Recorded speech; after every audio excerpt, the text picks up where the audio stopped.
dawn in Daytona Beach. Another day for fun and frolic in the Florida sunshine, and maybe a quiet run by the ocean.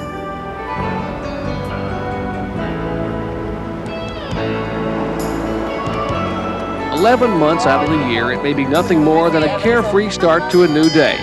But in February, a Florida sunrise means the beginning of a new racing season. In 1991, STP and First Brands Corporation are celebrating one of the most enduring sponsor-driver relationships in motorsports history, and at the same time, heralding a new era of stock car racing's Super Bowl. This is the 20th year that STP has sponsored stock cars driven by Richard Petty in NASCAR's premier Winston Cup division. To help mark this unprecedented partnership in major American motorsports, STP has become the first corporate sponsor in the history of the world's foremost stock car race by presenting the 33rd annual Daytona 500. We'll spend the next few minutes with King Richard, who embodies the past, present, and future of big-time stock car racing in the United States. You'll join us at his home in Level Cross, North Carolina, as we discuss some special moments in Richard's legendary career and focus on the ride of a lifetime, Richard Petty and STP.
Hello everyone, I'm Dr. Jerry Punch, and this, well, the king needs no introduction, Richard Petty.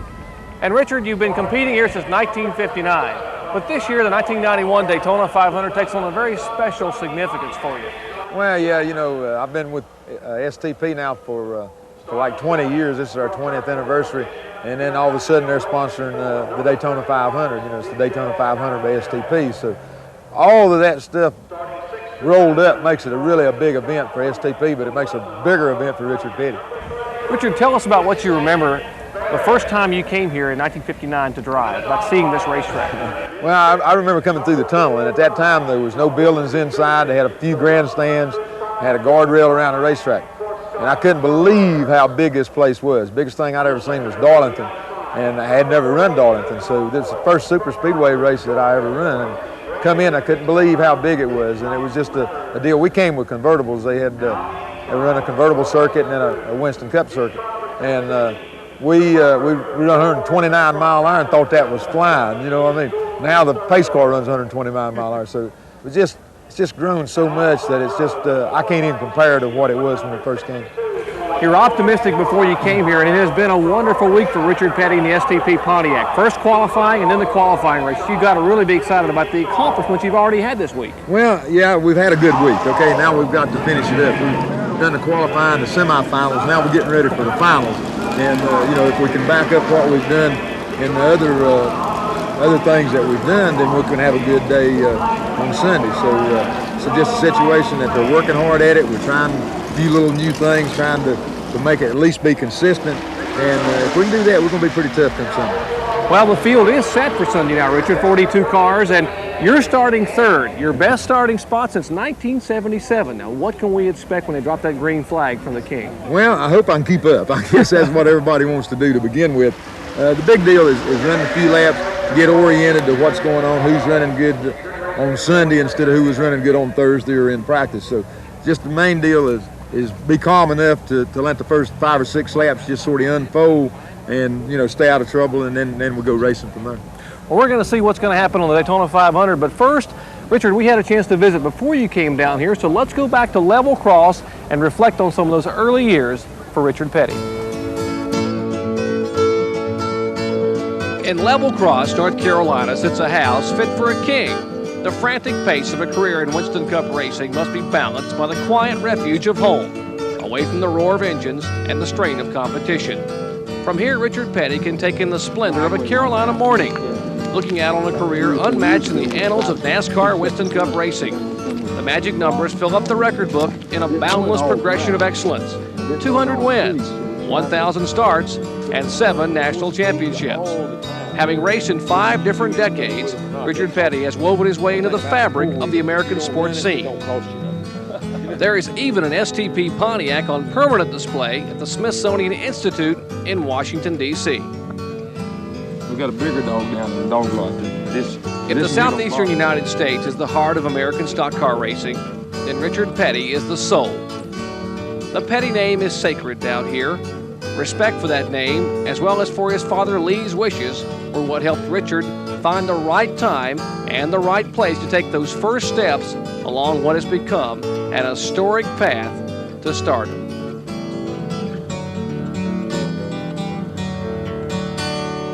Aerodynamics than we did when we was doing that. Yeah, 30 years ago. Dick Petty. You know Dick Petty? Did he ever mount to much? He didn't really mount to much. What happened, now of course this was probably a southern paper that wrote that, but we used to go north, and anytime you got above Washington or Richmond, then Richard became Dick. And we was up there running somewhere, and Mother was up there, and she told him, she's talking to some of them reporters, she said, look, if I'd have wanted him called Dick, I would have named him Dick. I named him Richard because I want him to be called Richard.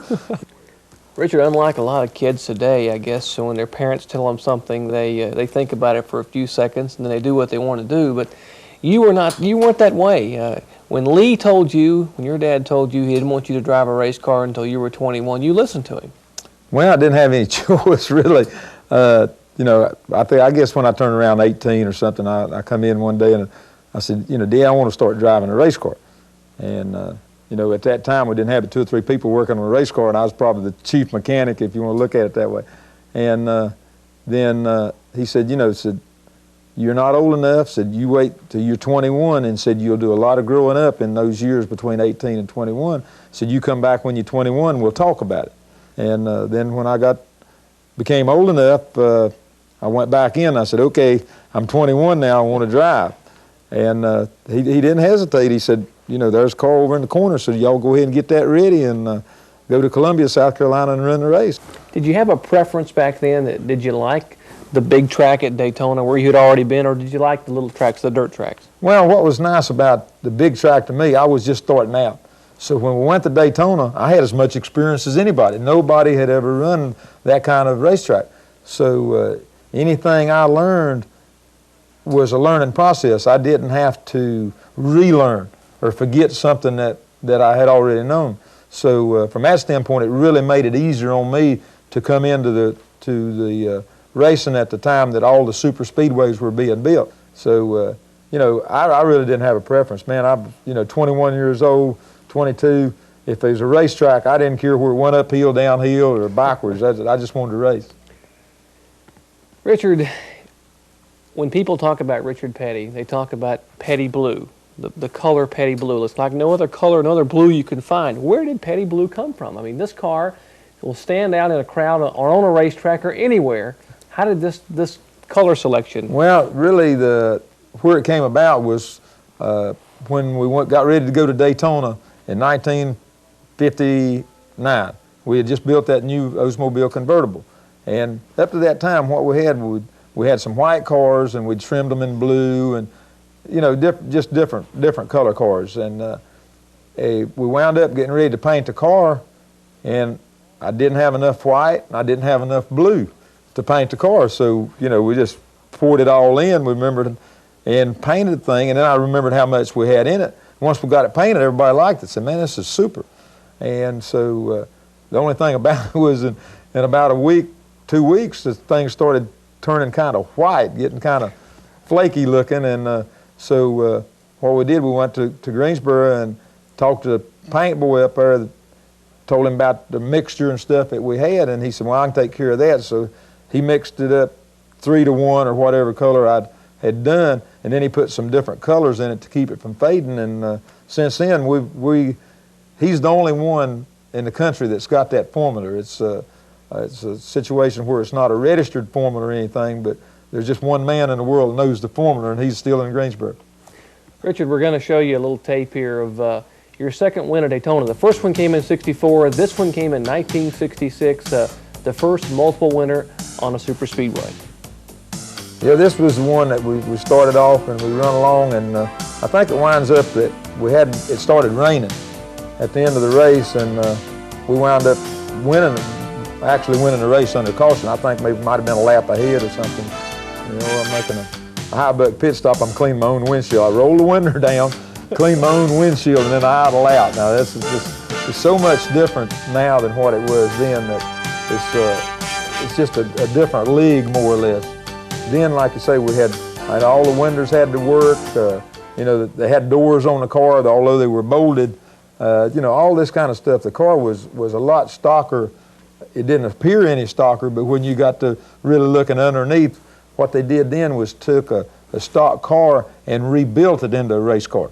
Now we build a race car and take the stock sheet metal and put on it, so it's just a whole different ballgame. In 1967, the year of all years for you early in your career, and what probably, you know, ushered you into a national hero as far as not only in motorsports but in any kind of sports, because you took off and had a tremendous year, won a tremendous amount of money for any athlete that year. Well, it was just a situation where we started the year, and you know, we ended up 66 was a pretty good year for us, and we started in 67, and we had I think we had one new car and one old car. You know, you didn't have 8 or 10 cars then. You had a couple of race cars, and that was about it. And along about mid-season, we just broke out and just won 10 races in a row, and then it, you know what I mean, it was a good season up till then, don't get me wrong, but we wasn't winning but every other one. All of a sudden, you got to winning every one, and it was just a dream situation. No matter what happened in the race, we wound up winning. You know, I built one new car that year, and we fell out of 4 races and fell out with that one car all 4 races. And after the 4th time we fell out, I told Dale, I said, put that thing over in the corner. It's got a bad personality. We won't run it anymore. We went back to the 66 car, probably been updated to 67. Your year put motorsports on the map, and this fella here escalated you into legendary form. They said this is the making of the king, and they started comparing you with people like DiMaggio and Babe Ruth and some of the other stars of years past. Let's take a look, Richard. In every sport, a superstar emerges. Babe Ruth in baseball, in boxing, Jack Dempsey. And during 1967, another superstar emerged, burning up the NASCAR stock racing circuit in America's Southeast. His name is Richard Petty. Richard Petty and his big blue number 43 made a shambles of the stock car record books in 1967, winning almost everything in sight. Listen to a few statistics. Petty started 48 races in the 1967 season. He won 27 of them. Some on small dirt or paved tracks, others on the big super speedways. No other NASCAR race driver ever won more than 18 races in a single year before. Richard won almost $130,000 in prize money in 1967, an all-time record, making him one of the highest paid men in professional sport. In 9 years of stock car racing, Richard Petty has chalked up 75 first places, every one in a Plymouth. He pushes that record higher every time he wins a race. During August, September, and October of 1967, Richard Petty smashed another record. He entered and took first place in 10 races in a row. Richard's feats in racing are becoming legendary. His 75 career wins are like Babe Ruth's mark of 714 career homers. His 10 straight victories are like Joe DiMaggio hitting safely in 56 consecutive games. His single-season win mark is like Babe Ruth's 60 homers or Roger Maris's 61. Ironically, Richard Petty scored his record-breaking 55th win with his father, Lee Petty, watching. Lee Petty had held the previous all-time mark of 54 wins. Richard, a lot of success early in your career in the 60s, a lot of wins, a tremendous year early. But then in 1970, a track that had been awfully good to you, Darlington, was awfully bad to you. Well, it was just one of the situations where it wasn't our day. We'd been down there earlier with the Superbird. Came back with this car, put the engine in it and stuff, but it ran about a second slower than the Superbird. But I was trying to make up the time and running hard. And about 10 laps before this wreck, I wound up running into the wall in 1 and 2, and it messed up some of the steering on the car. And so, you know, naturally me, I run a couple of slow laps, then I tried to get back up to speed. And when I did, then I went and ran into the wall coming off of 4, and as quick as I hit the wall, something broke then.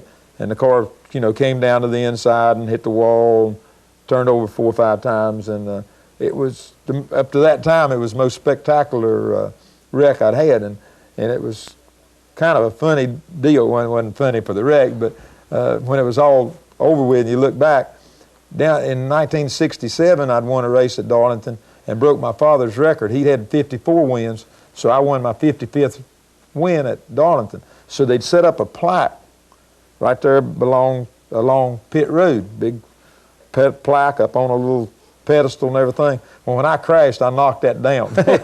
I had to hit it and knock it down. So, you know, it was just one of the deals that we were lucky. What happened, basically all it did was dislocate my shoulder. All that I'd already totaled out 2 race cars in one race, and dislocated the shoulder. So I missed 3 or 4 races after that because of the shoulder. But you know, other than that, then you know, I was ready to go. All right, here we are. Here's Andy. Andy. That's Andy. This is, we was in California. This is when we made the announcement that I was going to drive an STP car. And, you know, we was there for Riverside. And, you know, leading up to this, we didn't have a sponsor in 72. Chrysler had withdrawn, Ford had withdrawn, so there was no factory support. So we went through Chicago and talked to Andy about doing some sponsorship. We'd had a little bit of conversation the fall the year before, but we'd never really settled on anything. And Andy was still big in Indy and trying to keep up with all that stuff. And he had done a little bit of advertisement, a little bit of stuff with Fred Lorenzen in Grand National, but he never really jumped into it full bore. And so we kept plugging away at him and talking to him. And like I said, we went through Chicago and we sat down and we agreed on some stuff, and then we run into a little problem. You know, it's one of those deals where my cars had always been blue and his cars had always been red. And we'd done worked out the money, we'd worked out all the situations. Then we came down to that, and he said, well, you know, it's going to be my car, it will be red. And I said, it's going to be my car, it's going to be blue. And so we argued back and forth, and in fact, I got up and went to the door and started out the door. And then he said, well, wait a minute, now maybe we can work something out here, you know. And, you know, when I got my contract, Andy had in the contract that for $50,000, he'd give me $50,000 if I'd paint the car red. You know, $50,000 at that time was a third of the deal we had, you know what I mean? So it would have really been a good deal, but I said no. But anyhow, we went on to Riverside, we made the announcement, and we wound up winning the race. So the first race we was with STP, we won the race. So got off to a good start.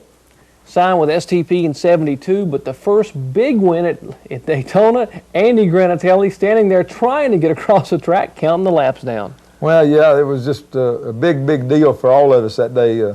I think King Hussein from Jordan or somewhere was over at the race, and Andy'd been up there entertaining him, and then when it got down to 6, 8 laps to go, he came down trying to get across the racetrack, and naturally had to wait till it was all over with. But I think he was more excited than all the rest of the fans in the grandstand, because the way it wound up, he'd won Daytona and he'd already won Indianapolis. So I guess he's the only car owner that probably ever won both races. I know he was the first one.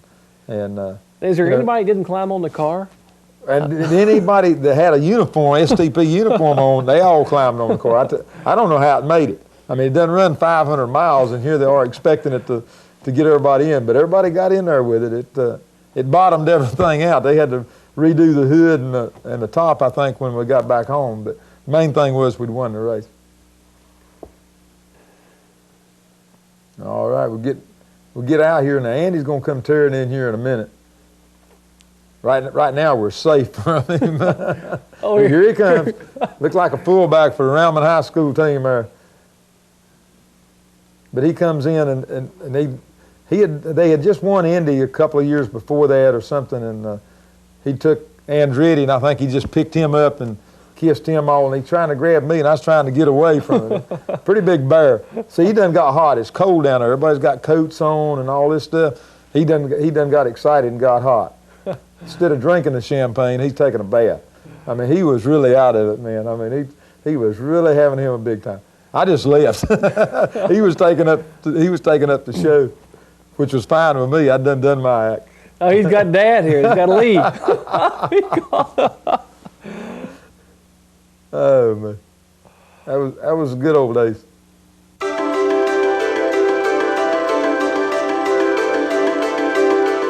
Ah, yes, the good old days. They continue even today. Sports heroes like Kareem Abdul-Jabbar, Muhammad Ali, and Joe Namath have all come and gone.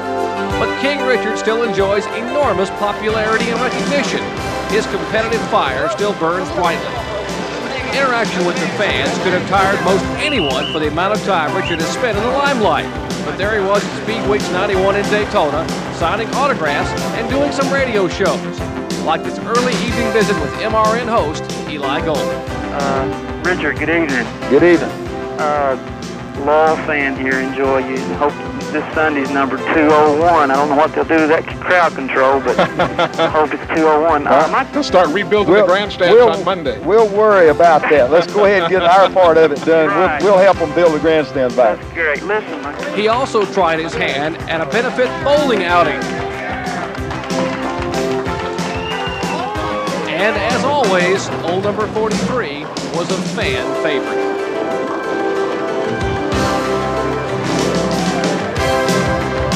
The race cars are a lot different today than they were in 1972 when this partnership began, but constants do remain. Richard Petty, his trademark sunglasses and cowboy hat, and the familiar red, white, and blue STP oval. Richard is family after 20 years, and he's a great individual. And for us to be associated with one of the truly sports legends in racing, I think we'll always stick with STP forever and ever. And we're very proud to be part of that. The finish at Daytona in 1976. You know, no one that's ever been to a stock car race will ever forget this thing. You and David with a lap to go.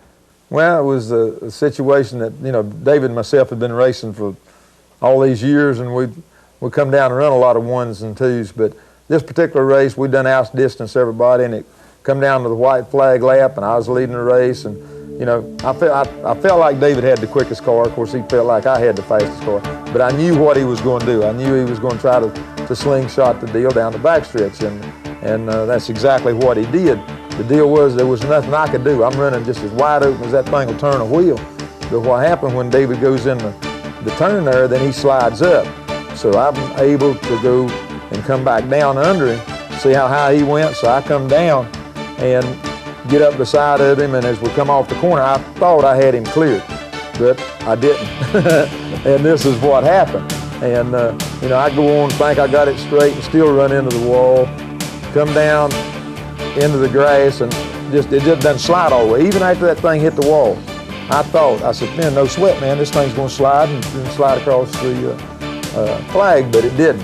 And David came down, you know, when he spun down pit road, and what saved him, there was another car seen the wreck. He come down pit road, David hit him, and it straightened David out. Otherwise, David would have went into the deal in the inside wall. And here comes all my people to push me out, but you know, it's too late. And in fact, I wound up, they took a lap away from me. I wound up, it was a lap ahead of Benny Parsons, who ran third.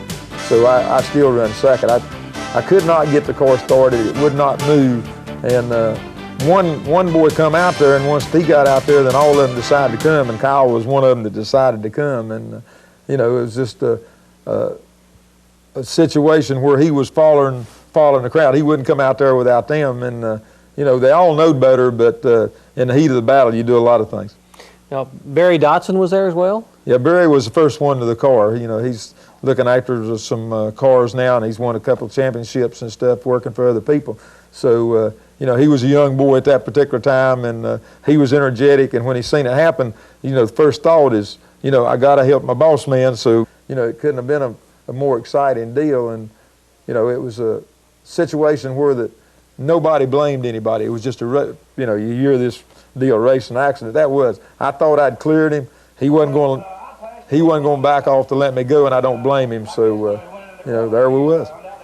Richard, you'd already won 6 championships, and the sport was beginning to change a little bit. There was some new blood. Some of the guys that you had raced with for a lot of years were starting to retire and hang it up, and there was some youngsters coming along.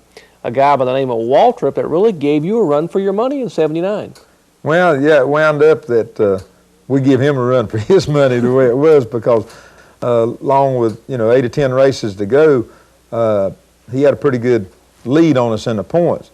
And, you know, we went to Dover or somewhere, and we wound up winning the race, and he fell out early, and that gave us a good running start at him. And then we was back and forth the rest of the year, and we went into the last race, and I think he was leading the point standing when we went into the last race.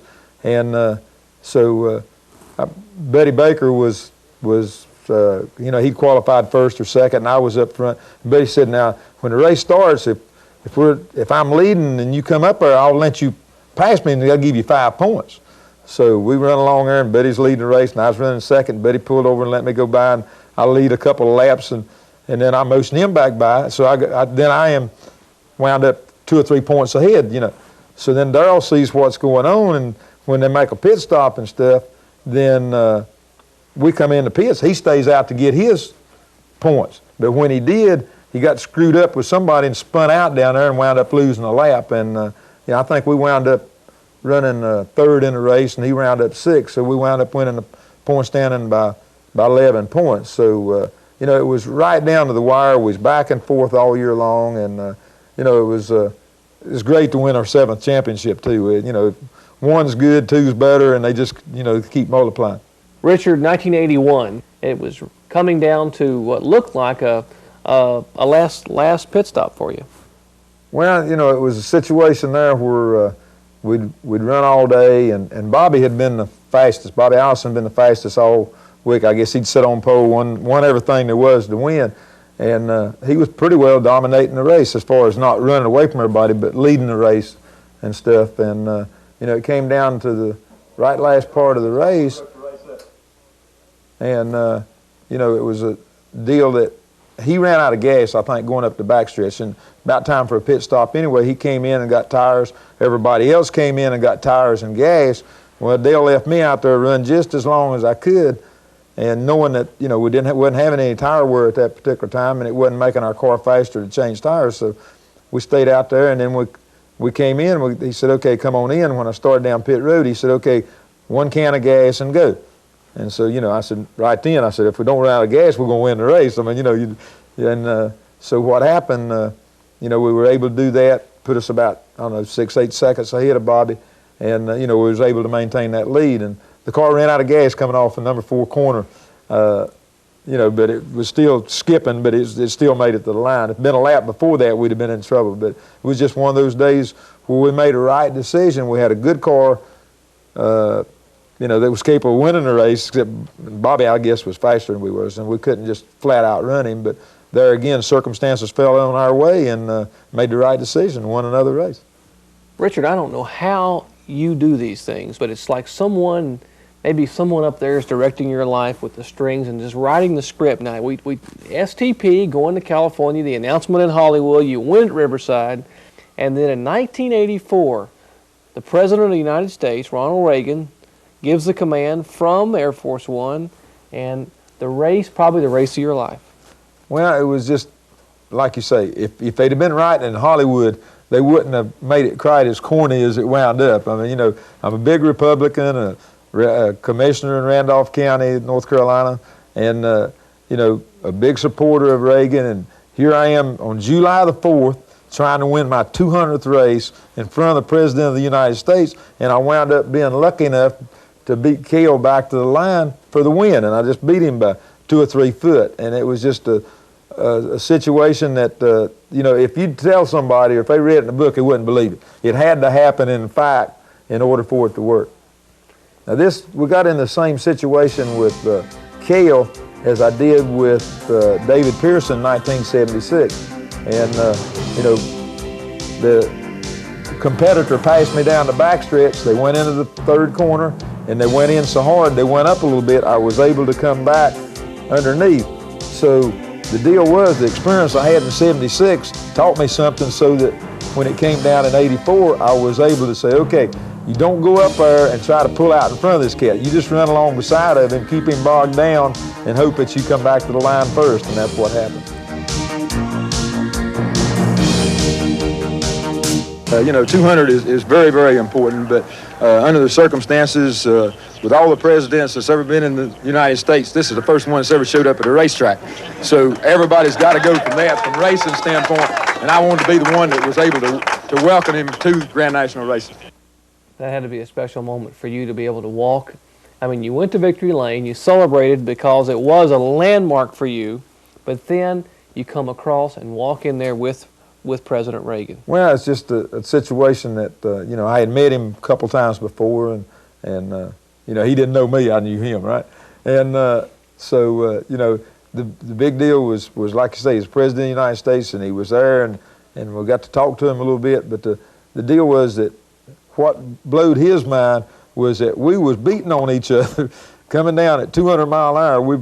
You know, fires are flying and the smoke's flying and all that stuff, and it just took his breath. I mean, you know, at that particular time, he was really jacked up. He probably don't remember it now, but he was really big on racing when he left Daytona, I'll tell you that. He seemed as excited about that win as you were. He was so smiling and so happy. It probably looked like 2 Richard Petty smiles there. Well, I think he was out trying to get some boats, so he was figuring that, you know, I told him, I said, it really worked out good. I mean, it was good publicity for me. It was good publicity for him.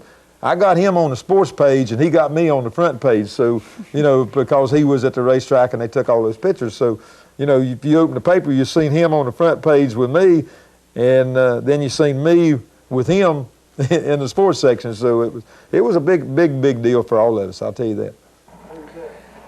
Richard, you look so relaxed here, but this had to be an emotional day. Michigan, 1986, your 1,000 start. Well, you know, it's just a deal.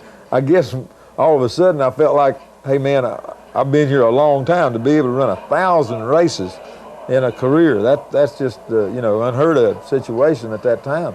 And here I was getting ready to start at Michigan and start the 1,000th race, and you know, STP had made a big promotion deal out of it. Michigan had, the whole racing fraternity had, because nobody had ever even come close to approaching the deal.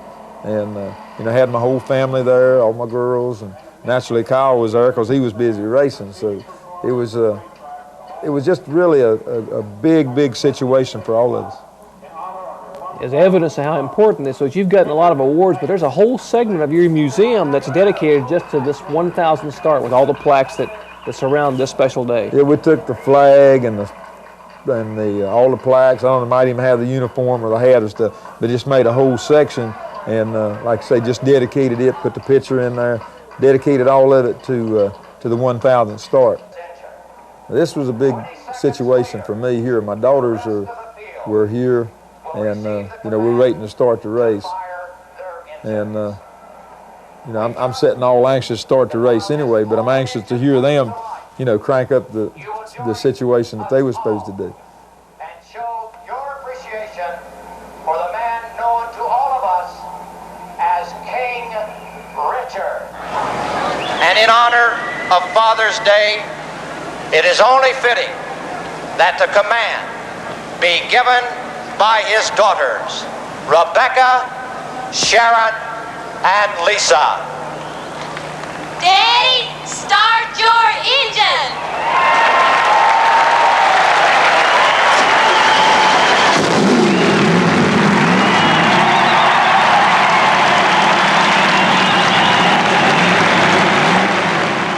You got even a little bit of misty-eyed. You had the glasses on. And you had, what you That's the do? reason I wear the glasses so people can't tell when I'm emotional and when I'm not. Richard, you had a nasty one at Darlington in 1970, but nothing to compare to what happened at Daytona. Well, I tell you, it was pretty spectacular from where I was sitting. Looks pretty spectacular from here, watching it all come apart too. It's just been a situation where that all the stuff that I've done, though, all the racing I've done, running, starting all the races, winning 7 championships, winning Daytona, I got more publicity out of this crash than I have winning all those races and stuff. Because more people they just want to look at you. Hey, you know, how do you survive? You know, how do you stand it? Why would you get back in it and all that stuff? And you know, it's just, to me, when I watch that, all I'm watching is a car. I'm no part of what's in it. So, you know, to me, it's watching it. You could have been in the car, or anybody could have been in the car. I see the car coming apart, but I don't feel any of the pain. So being I don't feel any of it, then I'm not relating back to it, and so it doesn't really bother me. Richard Petty survived that spectacular crash to race again. And while the means of transporting his race cars have changed through the years, the destination, Daytona Beach in this case, has not.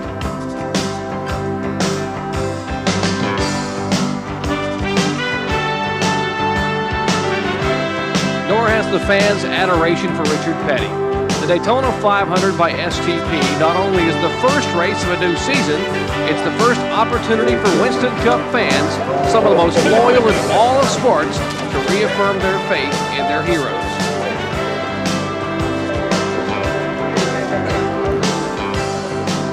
Men, women, and children of all ages visited King Richard at one of his many personal appearances in Daytona Beach before a serious preparation commenced for the pursuit of that 8th Daytona 500 victory. Ready to go. Hey, bud. How you doing? Okay? Let's smile. This replica of the STP Pontiac sat silently as the King subjects filed past in awe. But its STP red and petty blue racing cousin was parked a few miles down the road at Daytona International Speedway, being attended to by anxious crew members on the eve of qualifying for the 33rd running of the world's premier stock car race, the Daytona 500 by STP. Indeed, the King races on. He's more into the fans than a lot of the drivers. You know, he'll spend time with you. He'll stop and talk to you. You know, he's just an everyday person. You know.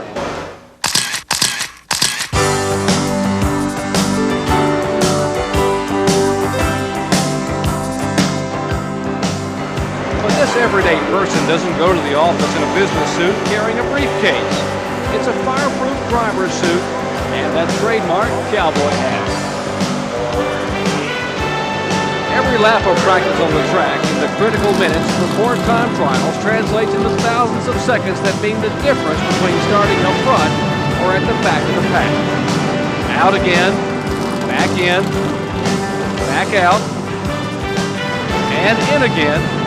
It all means that the STP team, under the direction of Dale Inman, is taking advantage of every second to fine-tune the STP Pontiac for its qualifying run on Daytona's demanding 2.5-mile layout. In the midst of all this, Richard has time to meet comedian and talk show host Jay Leno, just one of the countless celebrities visiting Daytona this day to be a part of the racing scene. But Richard Petty and the STP Pontiac are in Daytona Beach for 2 basic reasons: to race and to win. It's now time for the business at hand, putting the STP Pontiac comfortably into one of the twin 125-mile qualifying races unique to Daytona. Sprint races that will help determine the final 42-car starting field for the Daytona 500 by STP.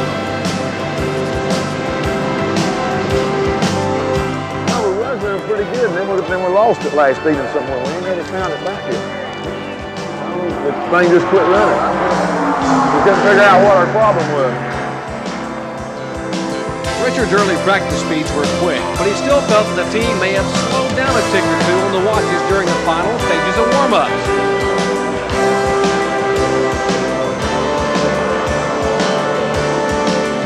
They obviously must have regained what they had lost, and a time when NASCAR is slowing down the race cars for the sake of safety, this STP Pontiac still toured Daytona's massive oval at a speed of 193.345 miles per hour, 14th quickest among nearly 60 competitors. His speed topped that posted by three-time Daytona pole sitter Ken Schrader, defending race champion Derek Cope, and the 1986 500 winner Jeff Bodine. Having passed his first major test of Speed Weeks 91, qualifying, Richard Petty gets a day off of sorts and spends it where else? At the racetrack. One in front, yeah. Yes, sir. Yeah, he's got them covered. The Petty family, including Father Lee, Richard's wife Linda, and daughter-in-law Patty, have staked out a prime vantage point from which they'll watch Richard's son Kyle take on 13 challengers in the Busch Clash, NASCAR's traditional season-opening special event for pole position winners. It's a 20-lap sprint race run in 2 segments, and Kyle finished 5th in that elite field. As the race concludes, Richard now looks ahead to his qualifying race just 4 days hence. For most Winston Cup competitors, Speed Weeks is essentially 3 high-pressure races compressed into one 9-day stretch. First up is pole day. The lineups are set for the pivotal qualifying races. Racers like the King then have 5 days to ponder strategy as their crews prepare for the 125-mile qualifying races. Richard will start 7th in the first half of this doubleheader. In 1990, the King had brought the crowd to its feet by leading portions of his 125-mile qualifying event.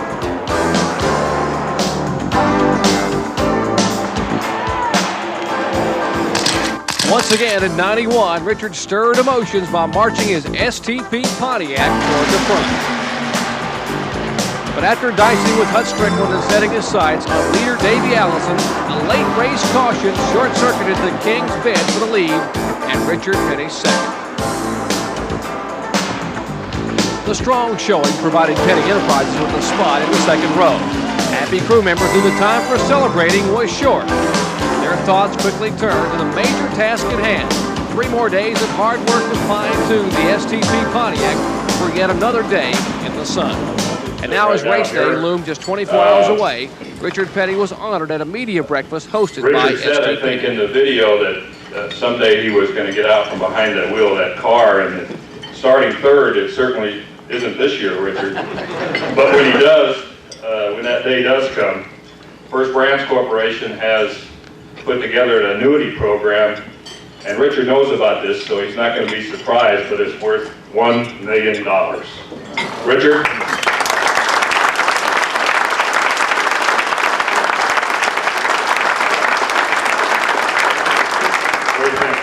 I have to live to be 60 or 70 to get it, but I'll be there to get that too.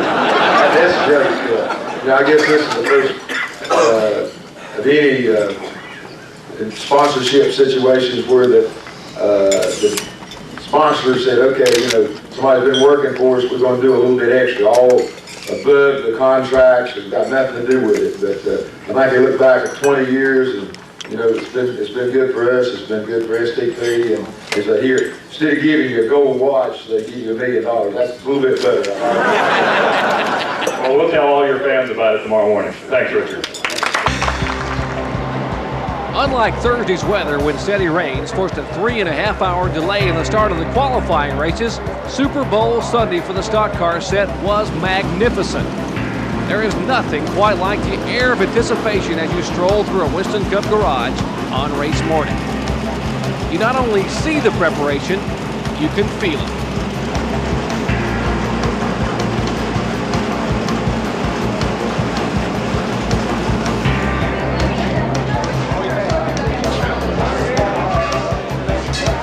In its first year of corporate sponsorship of the world's premier stock car race, First Brands Corporation and its leading man, Richard Petty, were the centers of attention during pre-race festivities.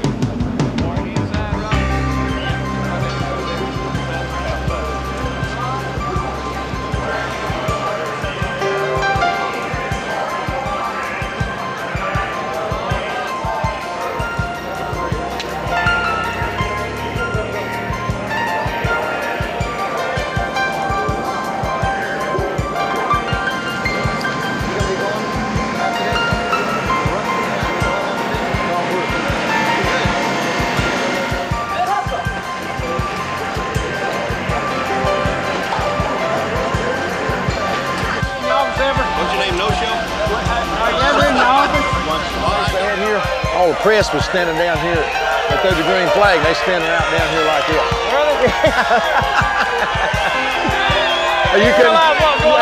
You couldn't pay them to stand out there now. It has etched on it. The King was presented with a plaque commemorating his 20 years with STP. He also was given the original artwork from the cover of the official souvenir program and formally presented with the $1 million annuity. And it's worth $1 million. Right.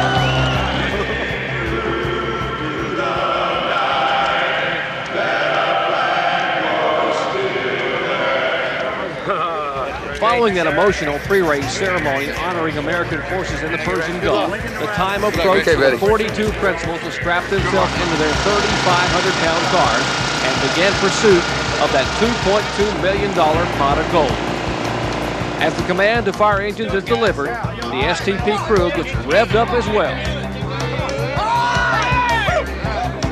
Now in the relative solitude behind the wheel of the STP Pontiac, Richard Petty is alone with his thoughts. The race is green flagged by Mr. Alfred E. Dudley, President, Chairman, and Chief Executive Officer of First Brands Corporation. The action, as expected, is fast and furious early on. In the first 250 miles, King Richard sets a comfortable pace in order to let things settle down. Later on, excellent pit work by the STP crew on pit road gets him in and out for service in near record time. Here, race day crew chief Robbie Loomis makes a slight chassis adjustment. But suddenly, good fortune turned to bad. With just 16 laps to go, the stock car King sits on pit road with a heavily damaged STP Pontiac, the victim of a close encounter with the concrete wall on Daytona's long 3,500-foot back straightaway. The crew worked feverishly to repair the damage, but Richard's hopes of an 8th Daytona 500 win were gone. He would eventually finish 19th, 5 laps down to the victorious Ernie Irvin. Post-race assessment from the King was honest and concise. Well, I just come up behind the 33, and as I went from the banking in onto the flat, the car just broke loose. I guess all the air got off the rear spoiler. The car broke loose, and it was headed for the infield, and I got it cut and got straight, and it wiggled a couple times. I thought it was going straight, and about that time, I guess I'd overcorrected and made a right-hand turn, I think. Anyhow, it spun, and I hit the guardrail a couple times over there, and bit all the fenders and all. Blowed all the tires. Bad day. When they run here in 1992, I expect we'll see you, won't we? Whenever the next race is, I'll be here, okay? Another Daytona 500 has ended, and one more racing season has begun. As Richard Petty moves on to other tracks, the questions are when, what, and why. When will he retire? What still motivates him? And why does he continue? Right now, I'm still having fun, even though Linda might not think I'm having fun doing this. I'm still having fun driving a race car, and you can bet your bottom dollar for the next couple of years I'm going to be here.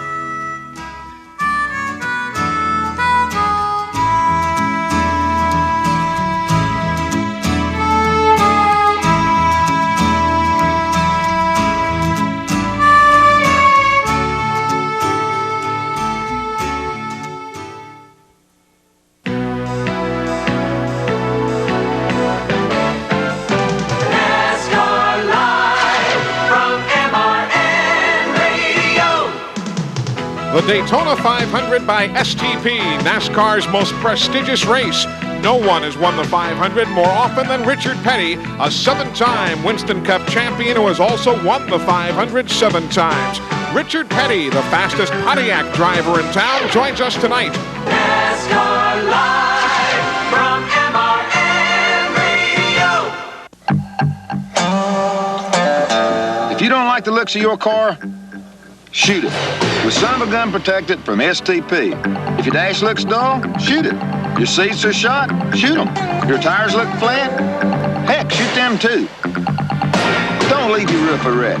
Give it some luster. Give your car high caliber protection with Son of a Gun from STP. Son of a Gun, what a difference. I hate to have to do a commercial where I have to act like somebody or try to act. I can't act. And what you see is what you get.